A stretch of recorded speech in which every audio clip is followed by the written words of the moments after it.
여러분에게 찾아온 유혹은 무엇입니까?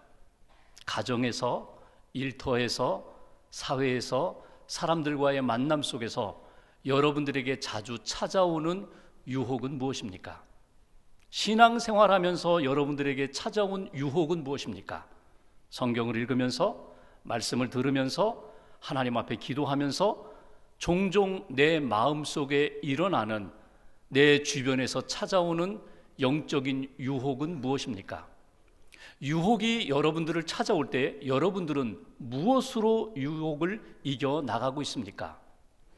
하나님께서 에덴 동산 중앙 가운데에 생명나무와 선악을 알게 하는 나무, 선악과를 두셨습니다. 동산에 있는 모든 나무의 열매는 내가 먹어도 좋다, 아니 마음껏 먹어라, 누려라. 그런데 이 중앙에 있는 선악과는 먹지 말아라. 먹는 날에는 반드시 죽으리라. 이것이 하나님이 아담과 하와에게 주신 약속이며 명령이었습니다. 축복이었습니다. 마음껏 먹고 누려라. 선악과는 먹지 말아라. 먹는 날에는 반드시 죽는다.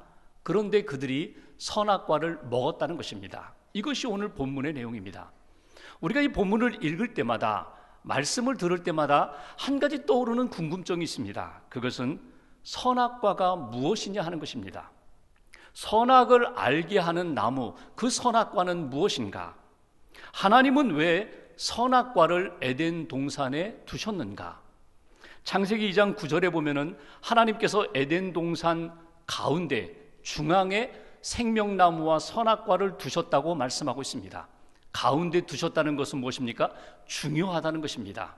기준이 된다는 것입니다. 늘 바라보고 생각하라는 것입니다.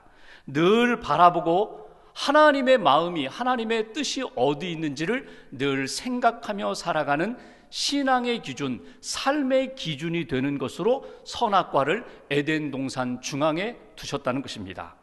또 하나, 이 선악과는 바라보고 생각할 때마다 유혹의 문제가 아니라 인간의 문제, 하나님이 창조하신 그 인간, 피조물인 인간은 어떤 존재인가?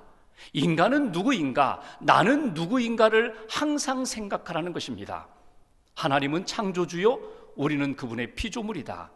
피조물인 우리 인간이 창조주 하나님이 될 수 없다는 것을, 인간의 한계를 분명히 정해 놓으신 것을 너희가 잊지 말아라. 이것으로 하나님께서 에덴 동산에 선악과를 두셨다는 것입니다. 왜 선악과를 따먹으면 안 될까요? 왜 선악을 알게 하는 나무, 이 지식에, 선악에 관한 지식에 대해서 우리가 알면 안 될까요? 여러분, 선악 그 중심에 누가 있느냐, 그것이 더 중요합니다. 선악의 기준과 중심은 하나님이시라는 거예요. 그런데 선악과를 따먹는 순간 선악의 분별 기준이 나 자신이 되고 인간 자신이 될 때 그것은 하나님의 명령에 불순종하는 것이고, 내가 내 기준을 가지고 선악을 분간하고 분별하고 판단하고 때로는 비판하는 그 자리에 올라서기 때문에 그것이 죄가 된다. 그것이 오늘 선악과를 에덴 동산 가운데 두시면서 먹지 말라고, 먹으면 반드시 죽으리라고 하신 하나님의 마음입니다.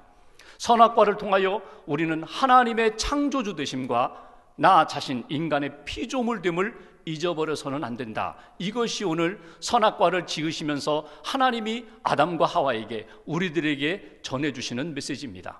그런데 오늘 아담과 하와가 선악과를 따먹었습니다. 죄를 짓습니다. 타락합니다.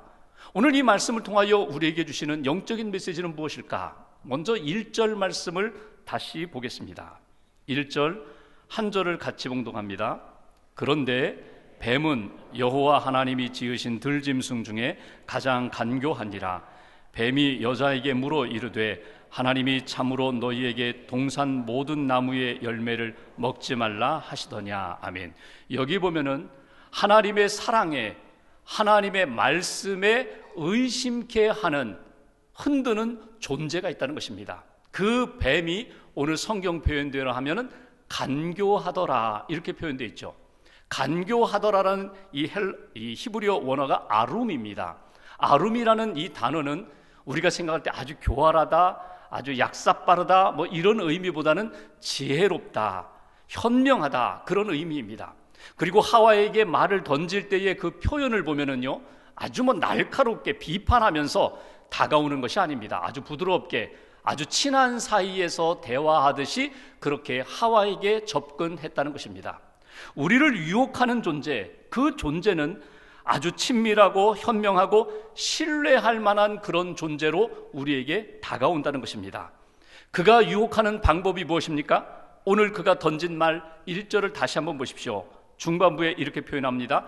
하나님이 참으로 너희에게 동산 모든 나무의 열매를 먹지 말라 하시더냐. 오늘 이 말씀, 참으로 정말 하나님이 그러셨어? 하나님이 이 동산에 있는 모든 나무의 열매 먹지 말라고 하셨어?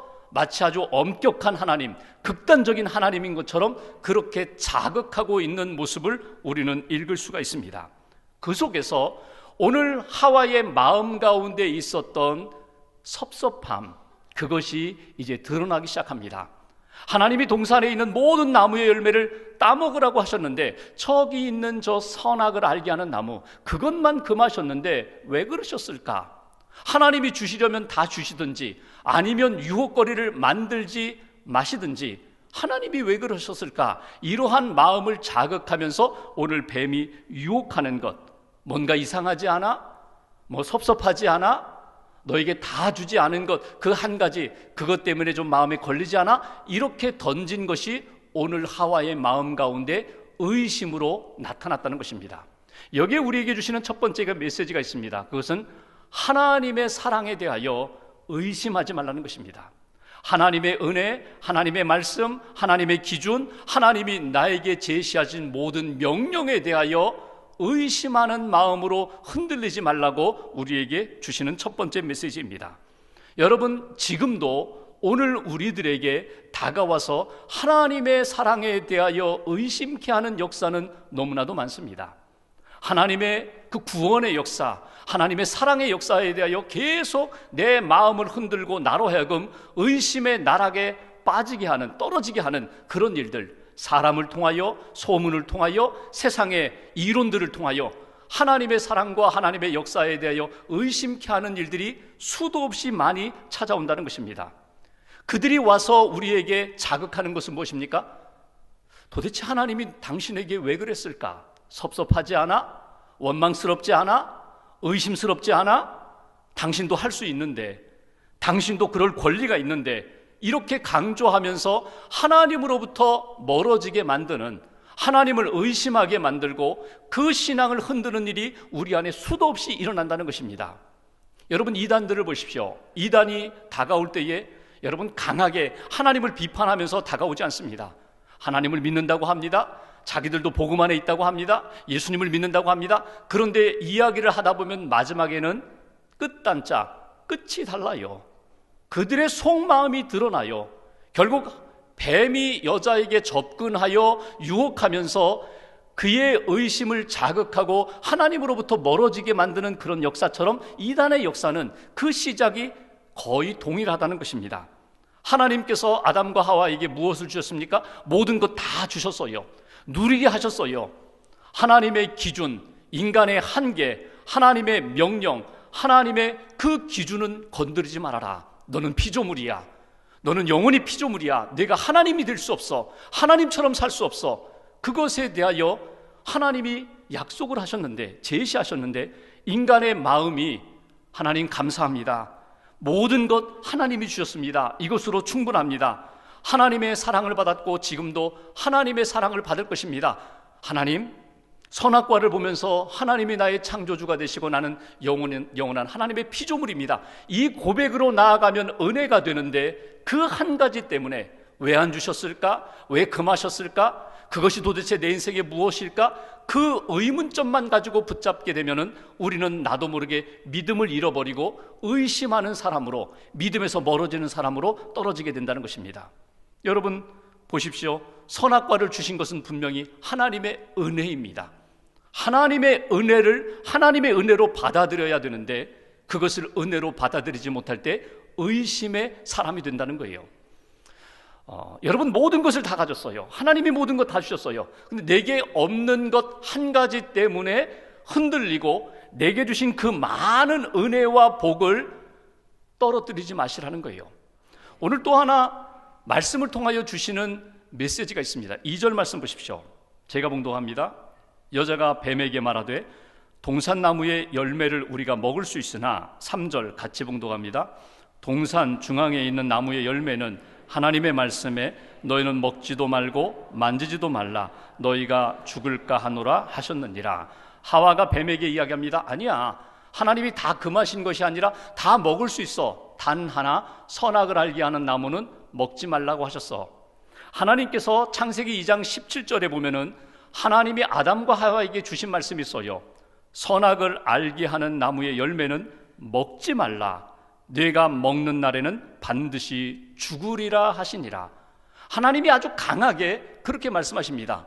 다 먹어도 좋은데 선악과는 먹지 말라. 먹으면 반드시 죽으리라. 여기 반드시 죽는다는 이 표현이 히브리어 원어를 보면요, 모트 타무트예요. 타무트 모트. 이거는 죽는다 또 죽는다 이 표현이에요. 그러니까 선악과를 먹는 순간 너는 하나님과의 관계가 단절되면서 너는 영적으로 죽는 거야. 그리고 살아있는 것 같지만 영적으로 이미 죽은 뇌가 육신적으로 앞으로 죽을 거야. 반드시 죽는다. 죽고 또 죽으리라. 이 말씀이거든요. 선악과를 먹는 날에는 반드시 죽으리라. 하나님은 이렇게 말씀하셨는데, 오늘 하와가 뱀에게 설명할 때, 하나님의 말씀을 받은 대로 그 말씀을 설명할 때 어떻게 표현합니까? 하나님께서 먹지도 말고 만지지도 말라고 하셔서 덧붙입니다. 그리고 하나님은 먹는 날에는 반드시 죽는다, 죽으리라 이렇게 말씀하셨는데, 죽을까 하노라 하면서 하나님의 말씀을 빼버립니다. 하나님의 말씀을 약화시키는 것을 보게 돼요. 여기서 우리는 두 번째 메시지를 건져 올리게 됩니다. 하나님이 우리에게 말씀을 주셨어요. 하나님이 우리에게 은혜로 복음을 주셨어요. 하나님이 우리에게 이 명령을 주셨어요. 이 주신 하나님의 말씀에 대하여 가감하지 말라는 것입니다. 내 생각을 섞어서, 세상의 이론을 섞어서 덧붙이지도 말 것이고, 그 말씀에서 마음에 들지 않는다고 해서 약화시키거나 빼버리지도 말라. 하나님의 말씀을 말씀되게 하라. 하나님의 말씀을 믿음으로 받아들여라.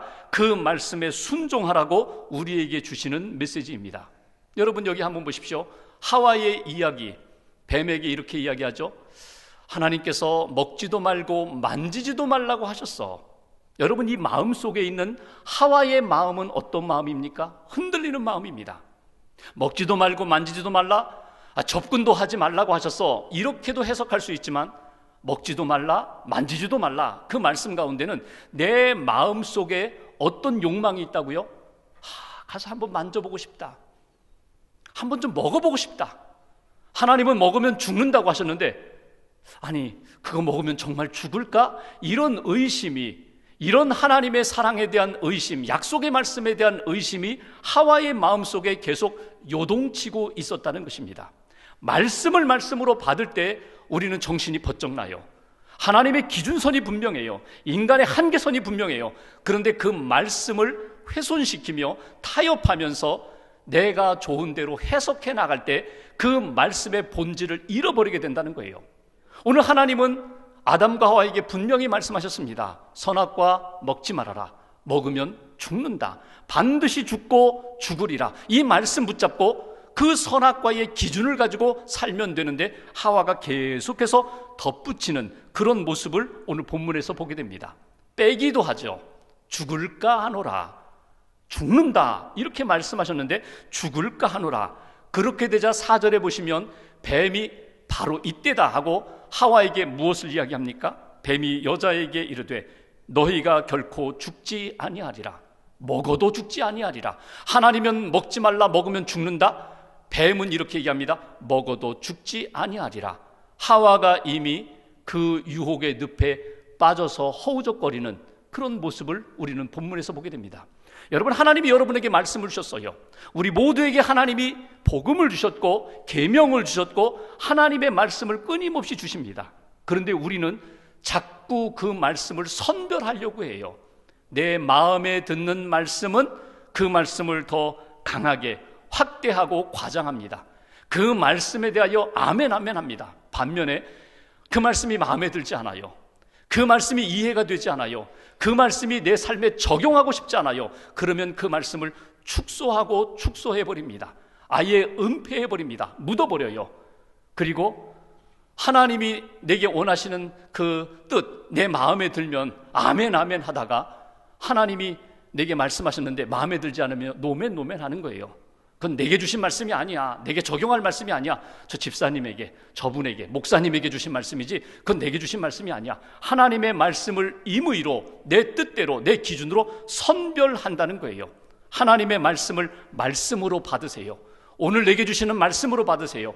그 말씀이 때로는 내게 유익함이 되고 힘이 되고 덕이 되고 기쁨이 되는 말씀만이 아니라 때로는 쓴 약처럼 도려내는 수술칼처럼 내 심령과 삶 가운데 아픔으로 도려내는 그런 말씀이라 할지라도 아멘으로 받을 수 있는 사람, 그것이 바로 유혹을 이기며 하나님의 사람으로 생명의 길을 걸어갈 수 있는 하나님의 백성, 우리에게 원하시는 하나님의 뜻이라는 것입니다. 한 가지만 더 볼까요? 5절 말씀 보십시오. 5절 제가 봉독합니다. 너희가 그것을 먹는 날에는 너희 눈이 밝아져 하나님과 같이 되어 선악을 알 줄 하나님이 아심이니라. 여기 너희가 하나님처럼 된다는 거예요. 선악과를 먹는 순간 너는 하나님처럼 되는 거야. 하나님이 알고 계신 선악에 대한 기준을, 그 지식을 너희들이 알게 될 거야. 여러분, 이건 무서운 이야기입니다. 피조물이 창조주가 된다는 거예요. 우리가 하나님처럼 된다. 그 얘기는 다른 말로 표현하면 무엇입니까? 하나님 없이도 살 수 있다는 거예요. 하나님 없이도 얼마든지 할 수 있고 얼마든지 알 수 있고 얼마든지 살아갈 수 있다. 여러분, 이것이 오늘 뱀이 하와에게 던지는 유혹의 폭탄이에요. 그 이야기를 듣자 6절 말씀 한 절을 같이 봉독합니다.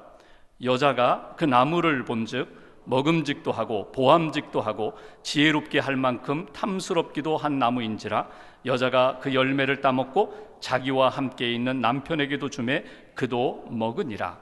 여기 보면 하와가 먹습니다. 곁에 있던 남편도 따라 먹습니다. 하나님의 명령, 하나님의 약속을 깨뜨리는 그런 모습을 보게 됩니다. 그런데 여러분, 선악과는 처음부터 지금까지 그대로였어요. 처음에 선악과를 바라볼 때 먹지 말아야 돼, 먹으면 죽어, 먹으면 죽어, 그렇게 바라보던 선악과가 뱀이 계속해서 유혹의 말을 던지고 자기 마음 가운데 의심의 파도가 일어나고 하나님의 사랑에 대하여 의심하게 되고 하나님의 말씀에 대하여 내가 왜곡하게 되니까 결국 어떻게 보여요? 선악과를 바라보니까 먹음직스럽고 보암직스럽고 지혜롭게 할 만큼 탐스러워 보였다는 거예요. 솔직한 심정이에요. 유혹의 늪에 빠지고 욕망의 눈에 사로잡히다 보니까 그것이 그렇게 아름답게 보였다는 거예요. 여러분, 여기에서 우리가 세 번째 메시지를 건져 올리게 됩니다. 유혹은요, 끊임없이 우리에게 밀려옵니다. 유혹이 밀려올 때 내 삶을 방치하면은요, 아담과 하와가 되는 거예요. 어떻게 하시라고요? 믿음과 말씀으로 이겨나가시라는 거예요. 하나님이 나를 사랑하시고 나는 그분의 피조물이라는 그 믿음, 하나님이 말씀을 주셨고 그 말씀을 왜곡하거나 변질시키면 나는 결국 이 유혹을 감당할 수 없다는 그 믿음, 말씀 붙잡는 그 신앙의 자세가 있을 때에만이 그 유혹이 엄청나게 크다 할지라도 나는 감당할 수 있고 이길 수 있는 하나님의 사람이 된다는 거예요. 창세기부터 요한계시록까지 계속 우리에게 주시는 말씀은요, 유혹이 떠나지 않는다는 거예요. 아브라함도 유혹을 받았습니다. 다윗도 유혹을 받았습니다. 여러분, 신약의 베드로도 유혹에 넘어졌고요, 사도 바울도 끊임없는 유혹, 외적인 내적인 유혹에 시달렸던 것이 믿음의 사람의 모습이에요. 요한일서, 사도 요한이 기록한 요한일서 2장 16절에 보면은 사도 요한은 이렇게 이야기합니다. 이 세상을 살아가면서 우리에게 찾아오는 유혹에 대하여 이렇게 정리합니다. 육신의 정욕과 안목의 정욕과 이생의 자랑이니 다 하나님 아버지께로부터 온 것이 아니라 세상으로부터 내게 찾아온 것이라고. 육신의 정욕, 안목의 정욕, 이생의 자랑. 여러분, 오늘 하와가 선악과를 바라볼 때 먹음직스럽고 보암직스럽고 지혜롭게 할 만큼 탐스러워 보였다. 똑같은 맥락의 말씀이에요. 이런 유혹들이 끊임없이 우리 안에 찾아온다는 거예요. 그런데 여러분, 이 유혹을 이긴 분이 계세요. 그분이 예수 그리스도입니다. 예수님이 이 유혹을 다 이기셨어요. 예수님이 공생이 시작하시면서 40일 금식하셨죠? 그 줄이신 가운데 마귀가 찾아와서 예수님께 던진 유혹이 있습니다. 배고프지? 여기 돌 많잖아. 광야에 있는 돌을 들어서 떡을 만들어 먹어봐. 여러분, 이 유혹이 무엇입니까? 육신의 정욕이에요. 두 번째, 성전 꼭대기로 데리고 와서 뛰어내려봐. 뛰어내리면 하나님의 천사가 발이 땅에 닿지 않도록 싹 붙들어 줄 거야. 다치지 않게 할 거야. 그러면 어떻게 될까요? 사람들이 박수갈채를 보내겠죠? 인기를 한 번에 얻게 됐겠죠? 여러분, 이것은 무엇입니까? 이생의 자랑입니다. 예수님을 끌고 산 꼭대기에 올라가서 천하만국의 영광을 다 보여주는 거예요. 안목의 정욕이죠. 다 보여주면서 내게 절하면 내가 이 모든 영광을 다 너에게 주마. 이게 마귀의 유혹이에요. 이 유혹에 대하여 예수님은 어떻게 하셨다고요? 성경을 보면은 마태복음 4장에 기록되었으되 하나님의 말씀을 가지고 그 유혹에 대하여 물리치십니다. 사람이 떡으로만 사는 것이 아니야. 하나님의 말씀으로 사는 거야. 주 너희 하나님을 시험하지 마. 신명기 말씀을 가지고 물리치십니다. 마지막에는 사탄아 물러가라. 주 너희 하나님만 경배하고 다만 그를 섬겨라. 이게 예수님이 유혹을 이기신 비결입니다. 우리에게 주시는 메시지가 있어요. 유혹이 찾아올 때에 맥없이 무너지지 말고, 타협하지 말고, 믿음의 방패를 들고 말씀의 칼을 들고 그 유혹과 대적자와 싸워 이기라는 거예요. 믿음의 방패를 굳게 잡으라는 거예요. 어떤 비난이, 어떤 시험이, 어떤 의심이 내게 불화살처럼 내게 날아올 때에 믿음의 방패를 들어라. 그리고 그 우는 사자와 같이 마귀들이 끊임없이 나를 삼키려고 다가올 때에 말씀의 검을 들어서 말씀과 대적하여 승리하라. 이것이 오늘 하나님이 유혹에 빠져가는 우리들에게 주시는 하나님의 말씀입니다. 밀턴이라는 사람이 있습니다. 영국의 시인이면서 사상가인 밀턴이 50세에 신락원이라는 작품을 쓰기 시작합니다. 그때에는 이미 두 눈 실명한 상태였고 두 번째 아내와도 사별한 그런 때였습니다. 몸과 마음이 어두울 대로 어두워진 상태에서 그가 신락원이라는 그런 작품을 쓰기 시작합니다. 하나님이 영의 눈을 뜨게 해주셨어요. 하나님이 천상의 세계를 보게 해주셨어요. 그래서 그가 신락원이라는 작품을 쓰는데 그 작품에 보면 이런 이야기가 나옵니다. 세상의 유혹에 우리가 손을 뻗치는 순간 우리는 이미 천국을 잃어가고 있는 것입니다. 하와가 선악과를 입에 물고 선악과를 먹는 순간 그 한 영혼만이 아니라 우주 전체가, 역사 전체가 유혹에 넘어지고 탄식하며 상처를 입은 것처럼 우리 한 사람이 선악과 하나님의 말씀 어기고 유혹에 넘어질 때 내 영혼만 무너지는 것이 아니라, 내 삶만 무너지는 것이 아니라 내가 속해 있는 이 땅, 내가 속해 있는 공동체도 흔들리고 무너지는 것입니다. 그래서 그분은 이렇게 강조합니다. 세상의 유혹에서 돌아서기 위하여, 하나님의 말씀 붙잡고 이기기 위하여 내일이 아닌 바로 오늘, 바로 지금, 바로 이 자리에서 말씀을 붙잡고 이겨나가야 합니다. 내일이면 늦습니다. 내일이면 천국을 잃어버릴 수도 있습니다. 잊어버리지 마십시오. 기억하십시오. 이것이 신락원, 밀턴이 신락원에서 강조하는 내용입니다. 말씀을 마무리하면서 지금도 저와 여러분들의 마음속에, 주변에 의심과 욕망의 유혹이 있습니다. 하나님의 사랑을 의심하게 하고 하나님의 말씀에 내 생각과 세상의 이론을 집어넣어 섞으려고 하는 그런 일들이 얼마나 많이 일어나는지 모릅니다.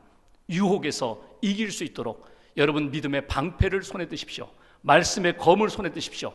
예수님처럼 말씀으로 그 유혹을 이기고 승리하는 복된 한 주간, 복된 걸음 걸어가시기를 주님의 이름으로 기원합니다.